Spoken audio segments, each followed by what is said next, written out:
और चलिए इससे बेहतरीन शुरुआत तो चाय पर चर्चा की हो ही नहीं सकती। गणपति बप्पा के उद्घोष के साथ शुरुआत करते हैं। गणपति बप्पा मोरया, मंगल मूर्ति मोरया, राजाओं में राजा हैं, लाल बादशाह राजा मन्नतों के राजा हैं। चाय पर चर्चा में सबसे पहले बात लाल बादशाह राजा के दरबार की रौनक की दिखाते हैं आपको, वहीं तस्वीरें दिखाते हैं।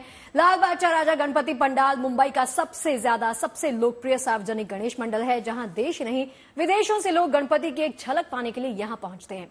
क्या खास क्या आम, हर कोई यहां आने वाला बप्पा की भक्ति में रंगा हुआ नजर आता है। इस बार भी लाल बादशाह राजा के दरबार में हाजिरी लगाने के लिए लगातार श्रद्धालु आ रहे हैं।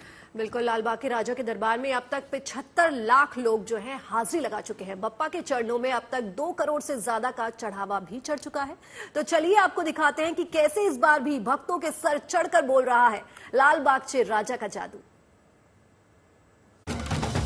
भक्ति से कोई शरणागत हावे, संत की संपत्ति सब ही भरपूर पावे। ऐसे तुम महाराज को अति भावे, गोसावी नंदन निज दिन गुण गावे। जय देव जय देव जय जय। राजाओं के राजा लाल बाग के राजा, धन्य तुम्हारो दर्शन मेरा मन रमता। जय देव जय देव।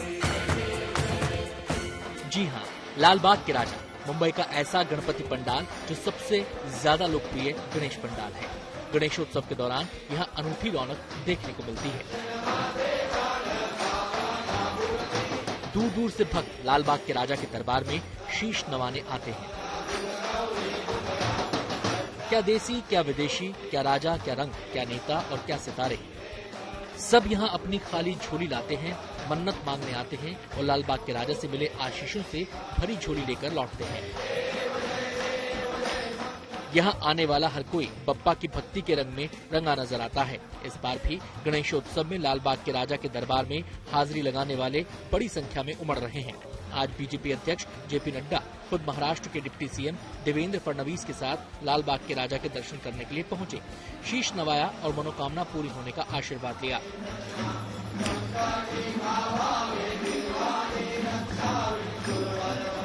भक्त तो यहाँ उमड़ ही रहे हैं। भक्त अपने बप्पा के चरणों में जमकर चढ़ावा भी चढ़ा रहे हैं। बप्पा के चरणों में अब तक 2 करोड़ से ज्यादा का चढ़ावा चढ़ चुका है।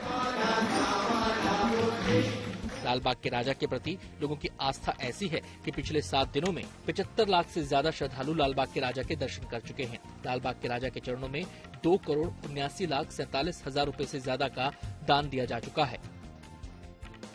पिछले 7 दिनों में लाल बाग के राजा को 100 तोला सोना और 15 किलो चांदी अर्पित की जा चुकी है। लोग लगातार लंबी लंबी कतारों में घंटों तक खड़े होने के बाद भगवान गणेश के पास, लाल बाग के राजा के पास पहुंच रहे हैं और अपनी अपनी इच्छाओं की मांग उनके समक्ष रख रहे हैं। 7 दिन में तकरीबन 75 लाख लोगों ने भगवान गणेश के दर्शन, लाल बाग के राजा के दर्शन किए हैं। वहीं भगवान के प्रति प्यार भी इन भाविकों का कम नहीं हो रहा है। अपने प्यार को दर्शाने के लिए लोग यहाँ आके दान करते हैं। तकरीबन 2 करोड़ 80 लाख के आसपास धन जो है वो भगवान गणेश के चरणों में दान किया गया है। साथ ही साथ 100 तोला सोना 7 दिनों में भगवान पर चढ़ाया गया है। वहीं चांदी की बात करें तो 15,000 ग्राम चांदी भी भगवान गणेश के चरणों में यहाँ पर भक्तों द्वारा चढ़ाई गई है। लगातार लोगों का हुजूम यहाँ बढ़ते जा रहा है। कहते हैं लाल बाग के राजा से मांगी हर मन्नत पूरी होती है, इसलिए जब गणपति उत्सव का समय हो और लाल बाग के राजा के दरबार की बात न हो, ऐसा हो ही नहीं सकता। लाल बाग के राजा की महिमा निराली है, उनका दरबार निराला है, जहां भक्त और उनकी भक्ति भी अनूठी है। मुंबई से पारस दामा के साथ bureau report, good news today. Lalbaug के राजा के बाद अब बात मनौती के राजा की, जिनको लखनऊ में स्थापित किया गया है। मनौती के राजा के दर्शन के लिए यहां लोग दूर दूर से पहुंच रहे हैं। आपको बता दें कि गणपति के इस रूप को मनौती का राजा इसलिए कहा जाता है क्योंकि मान्यता है कि यहाँ भक्तों की हर मन्नत पूरी होती है। ये श्रद्धालुओं का अटूट विश्वास है। खास बात यह है कि यहाँ भक्त अनोखे अंदाज में गणपति से फरियाद करते हैं। देखिए लखनऊ से हमारी ये एक्सक्लूसिव रिपोर्ट।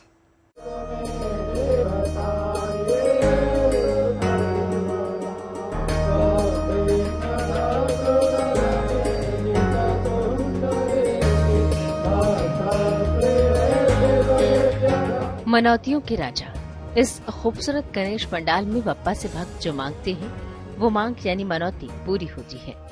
ये श्रद्धालुओं का अटूट विश्वास है। इसलिए इस पंडाल का नाम ही मनौतियों के राजा है।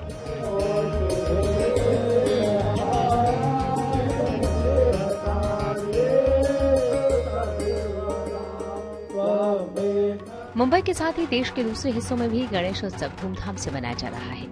लखनऊ में गोमती के तट पर इस भव्य पंडाल में विघ्नहर्ता अपने दिव्य रूप में विराजमान है और उनकी पूजा पूरे विधि विधान से हो रही है।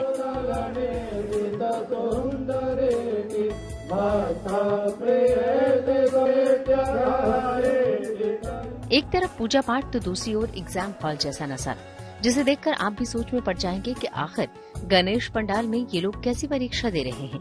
तो हम आपको बता दें कि ये सब परीक्षा नहीं दे रहे, बल्कि बप्पा का आशीर्वाद पाने का एक विशेष तरीका है। लखनऊ में भी मनौतियों के राजा विराजमान हैं और खास बात यह है कि लखनऊ में इस पूजा की परंपरा जब शुरू हुई थी उस समय से ही एक अनूठी परंपरा यहाँ चल रही है। वो ये है कि मनौतियों के राजा के नाम लोग एक चिट्ठी लिखते हैं। इसके पीछे विघ्नहर्ता गणेश है, लेकिन चिट्ठी के पीछे क्या परंपरा है? ये परंपरा, ये पंडाल का नाम मनौतियों के राजा है। यहाँ पर हमारा विश्वास है कि हम लोग जो चिट्ठी लिखते हैं, चिट्ठी में हम लोग 108 बार ओम गणपति नमः लिखते हैं और नीचे अपनी मनोकामना लिखते हैं। यहाँ भक्त लोग चिट्ठी लिखते भी और घर के लिए भी ले जाते हैं और जो लिख के लाते हैं उसमें उनकी मनोकामना अवश्य पूरी होती है। बॉक्स रखा हुआ है, बॉक्स में चिट्ठी डालते हैं। जब हम लोग गणेश जी का विसर्जन करते हैं, सारी चिट्ठियाँ उन्हीं के साथ विसर्जित कर दी जाती हैं। भक्त यहाँ आते हैं, गणपति के दर्शन करते हैं और लिखित रूप में मनौती मांगते हैं। मान्यता है कि श्रद्धालु जो कुछ भी मांगते हैं भगवान गणेश से वो उन्हें प्राप्त होता है। हाँ, ये हम लोग का पूर्ण विश्वास है कि बप्पा पूरी करेंगे ही हम लोग की मनोकामना। पूरी हुई है हमारी, तभी हम चिट्ठी डेली लिख रहे हैं। और इस पंडाल का नाम भी इसीलिए ये पड़ा मनौतियों के राजा, कि मेरी नहीं सैकड़ों भक्तों की मनौती पूरी हुई, मन्नत उनकी जो उन्होंने मांगा बप्पा ने दिया। इसी अगाध विश्वास के चलते गणेश उत्सव के दौरान यहाँ सुबह से विघ्नहर्ता को चिट्ठी लिखने का सिलसिला शुरू हो जाता है, जो रात तक चलता रहता है। देख सकते हैं कि गणपति विघ्नहर्ता विराजमान है और जो चिट्ठी लिखने का सिलसिला है वो भी भक्तों का जारी है, क्योंकि हर दिन यहाँ पर भक्त चिट्ठी लिखते हैं और चिट्ठी को पहुँचाते हैं गणपति तक, उनका ऐसा विश्वास है। इन चिट्ठियों को गणपति विसर्जन के दिन प्रतिमा के साथ विसर्जित कर दिया जाता है, यानी बप्पा उन चिट्ठियों को अपने साथ ले जाते हैं भक्तों की मनोकामना को पूर्ण करने के लिए, उन्हें सदैव के लिए आशीष देने के लिए। वीडियो जर्नलिस्ट गौरव गुप्ता के साथ शिल्पी सेन। गणेशोत्सव में बप्पा की आराधना के अलावा जो सबसे खास बात है वो है उनकी अलग अलग भंगिमाओं वाली मूर्ति और अलग अलग थीम पर सजे पंडाल, जिसे देखने दूर दूर से लोग आते हैं। जी हाँ, और यही देखने के लिए, इसको महसूस करने के लिए श्रद्धालु खिंचे चले आते हैं। अद्भुत अनूठे इन पंडालों में कोई ना कोई संदेश छिपा होता है। इस मायने से मुंबई के वाल्केश्वर इलाके में बना पंडाल अपने आप में खास हो जाता है। यहाँ चित्रों के माध्यम से राम कथा का वर्णन किया गया है।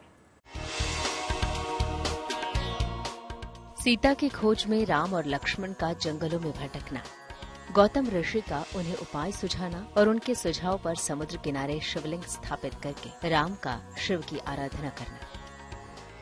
इन चित्रों में राम कथा के इसी प्रसंग की झलकी है और राम कथा कहती ये तस्वीरें लगी हैं मुंबई के वाल्केश्वर इलाके में पिंपलेश्वर गणेश पंडाल में।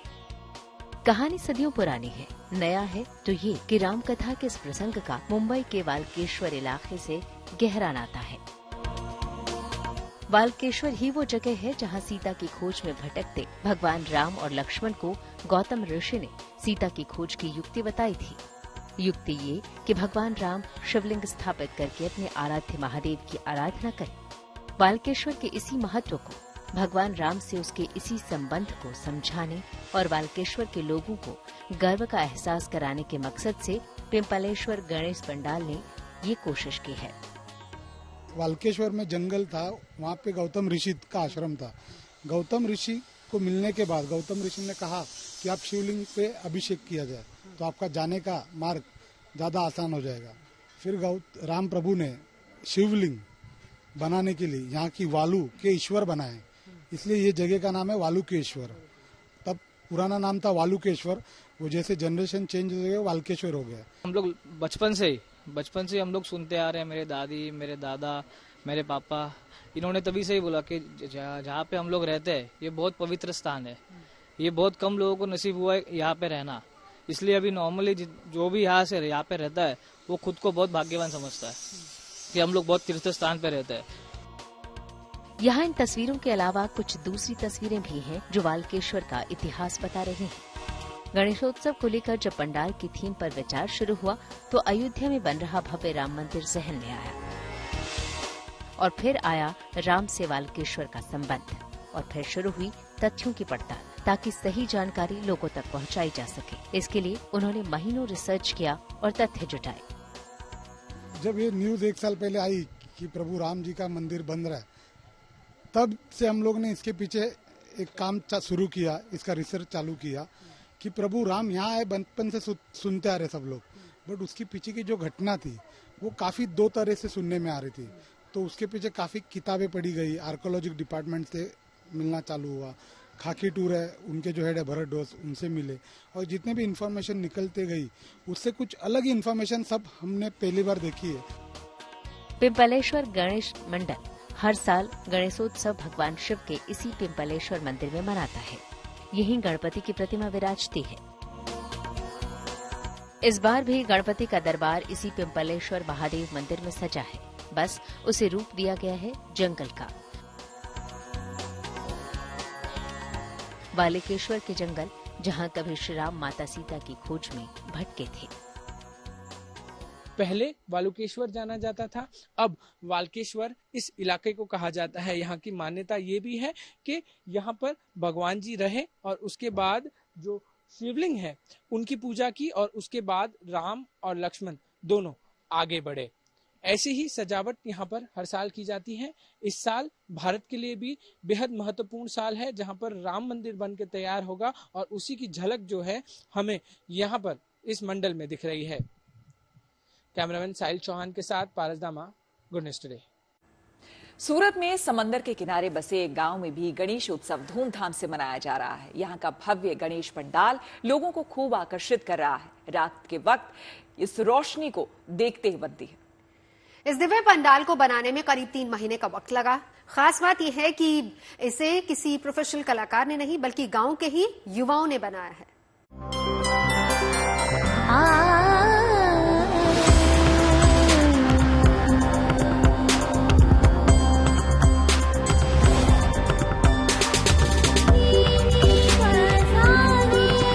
गणेश उत्सव को लेकर देश के अलग अलग हिस्सों में भव्य पंडाल का निर्माण किया गया है।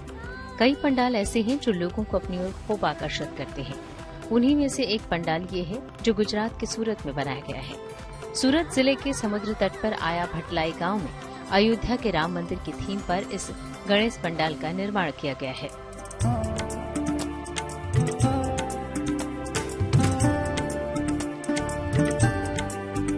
और आप ये जानकर हैरान रह जाएंगे कि इसे किसी कलाकार ने नहीं बल्कि गांव के युवाओं ने ही आकार दिया है। इस दिव्य पंडाल को बनाने में करीब 3 महीने का समय लगा है।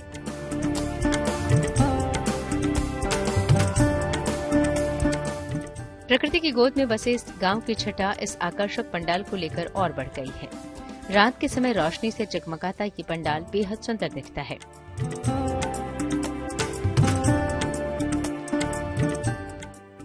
मॉन्स्टर आर्मी ग्रुप के बनाए गए इस राम मंदिर जैसी भव्य प्रतिकृति के भीतर भगवान गणेश की मूर्ति के साथ ही भगवान राम, माता सीता, हनुमान जी और राधा कृष्ण की मूर्ति स्थापित की गई है। एक विशेष बात यह है कि जहां हर जगह गणेश पंडाल में पुरुष पूजा पाठ से लेकर हर तरह का जिम्मा संभालते नजर आते हैं, वहीं सूरत में समंदर किनारे बसे इस गांव के गणेश पंडाल की व्यवस्था महिलाएं ही संभाल रही हैं। आया भटलाई गांव में महिलाओं को हर कार्यक्रम में विशेष महत्व दिया जाता है और उसका पालन गणेश उत्सव में भी किया गया है। Bureau report, good news today.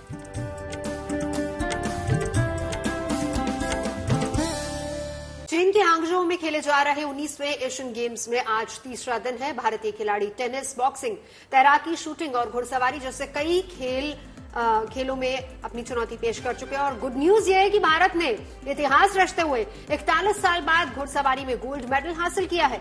Bharat को टीम इवेंट में गोल्ड मिला है। भारत के लिए सुदीप्ति, दिव्यकृति सिंह, विपुल, अनुष ने जबरदस्त प्रदर्शन करते हुए ये सुनहरी कामयाबी हासिल की है। आपको बता दें कि भारत की नेहा ठाकुर ने रेसलिंग में तीसरे दिन का पहला मेडल दिलाया। उन्होंने सिल्वर मेडल जीता है। साथ ही इबाद अली और विष्णु सरवनन ने भी कांस्य पदक जीता है। एशियन गेम्स में आज हॉकी फैंस के लिए भी गुड न्यूज है। भारत ने सिंगापुर को 16-1 से रौंदकर अपना विजयी अभियान जारी रखा है। अब भारत का अगला मुकाबला गुरुवार को जापान से होगा। बॉक्सिंग में भी सचिन सशिवाच ने आगे बढ़कर उन्होंने पुरुषों के 57 किग्रा वर्ग में इंडोनेशिया के असफीउद्दीन को एक तरफा अंदाज में 5-0 से हराया। इस शानदार जीत के साथ सचिन ने राउंड 16 में प्रवेश कर लिया है। फेंसिंग में भवानी देवी ने बेहतरीन प्रदर्शन करते हुए क्वार्टर फाइनल्स में अपनी जगह पक्की कर ली है। प्री क्वार्टर फाइनल्स में थाईलैंड के खिलाड़ी को उन्होंने 15-9 से शिकस्त दी है। जी हाँ, इसके साथ ही साथ जूडो से भी अच्छी खबर सामने आई है, जहां अवतार सिंह ने क्वार्टर फाइनल में अपनी जगह पक्की कर ली है। तुलिका मान ने भी क्वार्टर फाइनल का टिकट कटा लिया है। पाकिस्तान के खिलाफ स्क्वॉश में भारत की शुरुआत अच्छी हुई। महिला टीम ने पाकिस्तान को 3-0 से मात दी। अनाहत सिंह ने विरोधी खिलाड़ी सादिया को कहीं टिकने ही नहीं दी। 5 अक्टूबर से वर्ल्ड कप के मुकाबले शुरू हो जाएंगे और क्रिकेट के इस महाकुंभ के आयोजन के लिए भारत पूरी तरह से तैयार है। रुक करते हैं धर्मशाला का। यहां पहाड़ों के बीच में बने खूबसूरत क्रिकेट स्टेडियम की तैयारियों का ब्यौरा आपको दे देते हैं। आपको बता दें कि धर्मशाला में वर्ल्ड कप के 5 मुकाबले होने हैं। 7 अक्टूबर को यहां पर अफगानिस्तान बांग्लादेश के बीच मैच होगा, तो वहीं 22 अक्टूबर को इस ग्राउंड पर भारत और न्यूजीलैंड का मुकाबला होने वाला है। तमाम आधुनिक सुविधाओं के साथ धर्मशाला का ये खूबसूरत मैदान क्रिकेट के जलसे के लिए सज सवज कर तैयार है।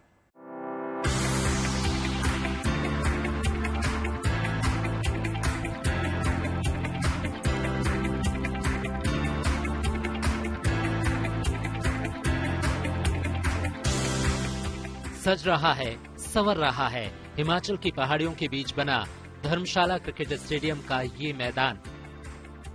वर्ल्ड कप के रोमांच का अड्डा बनने को तैयार है दुनिया का सबसे ऊंचा स्टेडियम। धर्मशाला में वर्ल्ड कप के 5 मुकाबले खेले जाने हैं, लिहाजा तैयारियां चाक चौबंद हैं। यहाँ पे ड्रेनेज सिस्टम जो नया लगाया था, उस हिसाब से हमारी सारी की सारी तैयारियां पूरी हैं ग्राउंड की और आउटफील्ड की, और मैच के लिए तैयार हैं। पिछले साल ही यहां आउटफील्ड में एडवांस ड्रेनेज सिस्टम फिट करने का काम शुरू किया गया था, जो पूरी तरह तैयार है। स्टेडियम में सब एयर सिस्टम भी लगाया गया है, जिसमें एयर प्रेशर से आउटफील्ड का पानी जल्द सुखाया जा सकता है। धर्मशाला स्टेडियम को इस तरह तैयार किया गया है कि यहां बारिश बंद होने के 20 मिनट के अंदर ही खेल फिर से शुरू किया जा सके। स्टेडियम की हमारी कैपेसिटी 21,000 के लगभग है, जिनका के इस बार हमने स्टेडियम को अपग्रेड किया है और स्टेडियम में हमने नई LED लाइटें भी लग चुकी हैं और स्टेडियम में वर्ल्ड क्लास सुविधा भी दर्शकों को दी जाएंगी। 7 अक्टूबर को यहां अफगानिस्तान बांग्लादेश के बीच मैच होगा, तो वहीं 22 अक्टूबर को ये ग्राउंड भारत न्यूजीलैंड के बीच घमासान का गवाह बनेगा। कल यहां वर्ल्ड कप ट्रॉफी भी लाई जा रही है, ताकि वर्ल्ड कप के एहसास को यहां अभी से महसूस किया जा सके। Bureau report, good news today. आपको बता दें, अपने जमाने की मशहूर एक्ट्रेस और बॉलीवुड लेजेंड वहीदा रहमान को इस बार Dada Saheb Phalke life time achievement award से सम्मानित किया जाएगा। सूचना एवं प्रसारण मंत्री अनुराग ठाकुर ने ये जानकारी दी है। 5 दशक से भी ज्यादा भारतीय सिनेमा में योगदान के लिए उन्हें ये अवार्ड दिया जाएगा। गाइड, तीसरी कसम जैसी सुपरहिट फिल्मों में उन्होंने मुख्य भूमिका निभाई थी। वहीदा रहमान को ये सम्मान मिलने पर इंडिया टुडे के कंसल्टिंग एडिटर राजदीप सरदेसाई ने वहीदा जी से खास बातचीत की है। सुनिए जरा। Very special guest, the news maker of the day, winner of the Dada Saheb Phalke life time achievement award, the one and only Waheeda Rehman. Waheeda Rehman ji, बहुत बहुत बधाई, कॉन्ग्रेचुलेशन। ये बहुत बड़ा सम्मान आपको मिला है, कॉन्ग्रेचुलेशन मैम। हाँ, देर आए दुरुस्त आए। नहीं, मैं कभी I don't expect that I will be getting award this year or that year, nothing. I don't do it. When it comes as a surprise, more fun, and that makes me feel very happy. But when I'm expecting that surprise is gone. But I'm really happy and feel very honored and humbled that I got it, now. एक ऐसा दिन जहां देवानंद साहब की 100वीं सालगिरह है, your co-star in the great film Guide, and on his 100th birth anniversary you are getting this award. तो ये बड़ा स्पेशल ओकेजन एक तरह से है, दिन बड़ा स्पेशल है। Yeah, I feel it is his birthday and I got the gift. Birthday gift मुझे मिला है, ऐसा मुझे महसूस होता है। आई एम सो हैप्पी जो देव के साथ हो रहा है, और film heritage foundation is doing a lot.